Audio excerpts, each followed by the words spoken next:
I got props. Just a sec. All right. It's not for snack time.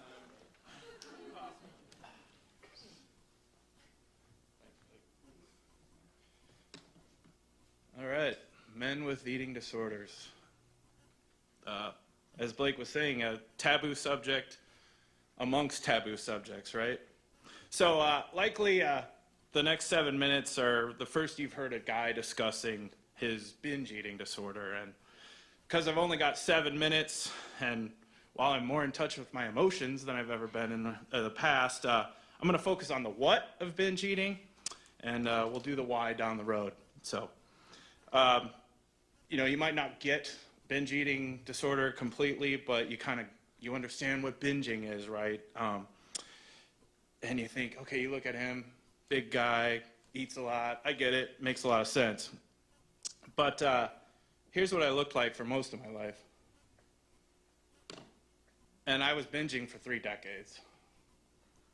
The first time I remember doing it, I was the new kid in 5th grade at a new school, and the cool kids decided to collectively pass judgment on me and called me a faggot for wearing purple sweatpants. Came home, shut myself inside my closet with my New Kids on the Block Christmas tape and 30 bags of little pretzels. Now, to be honest, they were Weight Watchers pretzels because my parents were on Weight Watchers. Weight Watchers does not make those anymore because they taste like cardboard. But I ate all of those. Junior high was a little bit more of the same. I'd take my hot lunch money and I'd go buy the big grab bags of chips and I'd eat them behind the dumpster. Over time, I became a pro at binging. I just needed a lot more food to hide behind things. For example, I'd buy 2 pizzas, 2 bags of chips and some dip, and then I'd eat the chips and the dip while the pizzas were cooking. You know, when I'd binge, I'd go into this catatonic state. I was totally numb except for, you know, the hand going to my mouth. And then at some point, I'd snap to it, and I'd be in so much pain that I'd just have to go into bed and kind of curl up in a ball in fetal position, and I'd feel full, but obviously unfulfilled. And one day I'm binging in a fast food parking lot, and I start Googling words to try to figure out, like, what is this thing? And so I, you know, Google overeating and eating in secret and Whoppers with cheese, and I discover this thing, binge eating disorder, and that there might be 3 million men out there that do what I do, except for I didn't know any of them. Nobody talked about it. You know, I tried to tell my parents about it. My mom thought, you know, I was just blaming her for bad parenting, and my dad, you know, he didn't really get it, and, you know, it might be he couldn't get it. He had his own shit going on, and actually a week later he died. And a few years after that, my mom passed away, and so I'm alone. I was an only child. I was alone, and as you can probably guess, when I was alone with my thoughts, I just started eating instead of grieving.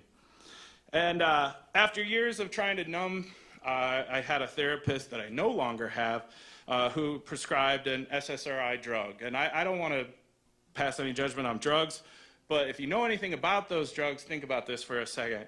Single guy who struggles with weight, and you're giving him a drug whose main side effects are weight gain and no sex drive. So eventually I gained 150 pounds in about 5 years because emotions literally do have weight.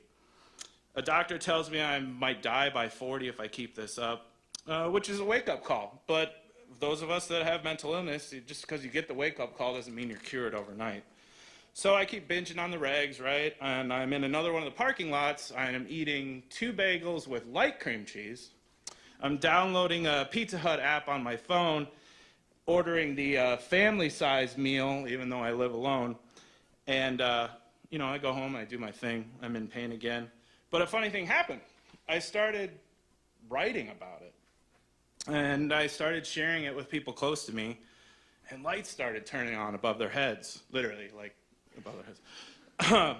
And prior to writing about it, I realized, like, this eating disorder had put these shackles around me, and it was limiting me for 30 years. Now, finally, after deaths and depression and failed relationships and weight gain and so on, I honestly stand here and say I can't imagine living life without an eating disorder. Understanding it has given me so much perspective. I'm more thoughtful, I'm more creative, I'm more thankful, and of course I don't have it all figured out. What I can tell you is it takes a lot of hard work. That's the tough news, but it's worth it.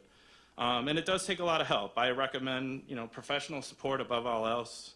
If you think about as an athlete, my therapist, a personal trainer, dietitian, they are my coaches, right? My friends and family are my fans. They're the passionate ones. At the same time, they bring their own issues to the fold, so it's not always easy to talk to them, even if they're not dying from cancer or chronic back pain. They still have their shit. But, while they might not understand what you're going through, they are dedicated to you, and they are pulling for your success. Which for me, success is living a life of freedom and living life to the fullest. I started a blog, and I connected with other men who talked of taking their life until they found out they weren't alone. I shared my story on TV, and I also spoke at corporate wellness events, which is ironic when you consider that for about 10 years I worked in corporate America, and it was literally killing me in those 20 square foot gray cubicle wall prisons that we're stuck in. Eventually I started my own consulting business about 4 years ago, which anybody that says they're doing consulting, it's really just code for waking up, working from home, and walking 20 feet to your desk and not having to wear pants. Which, by the way, anybody who tells you that, I work from home and I always get real dressed up so I get in the mood to work, is bullshit, because living life without pants is the greatest freedom of all. Thankfully, my pants are a little smaller than that doctor's appointment 3 years ago. I've dropped 50 pounds, and more importantly than that, I feel more comfortable in this body than I ever did in any of those pictures up there. I don't fear social events anymore, to the point that I can actually come to Kansas City from Minnesota, and I can look forward to your barbecue without consequence. And as proof, we ate at Oklahoma Joe's last night. I don't know, that's apparently a point of contention, but we ate at Joe's last night. That's actually from last night. And it was fantastic, and I could enjoy it with my friends, and I couldn't have done that years ago. So, I don't want to pretend I'm cured. I don't want to pretend I have some magic pill that doesn't have the side effects of weight gain and depressed libido or anything like that. But like anyone else on this stage, I do have tough days. Those shackles don't always loosen.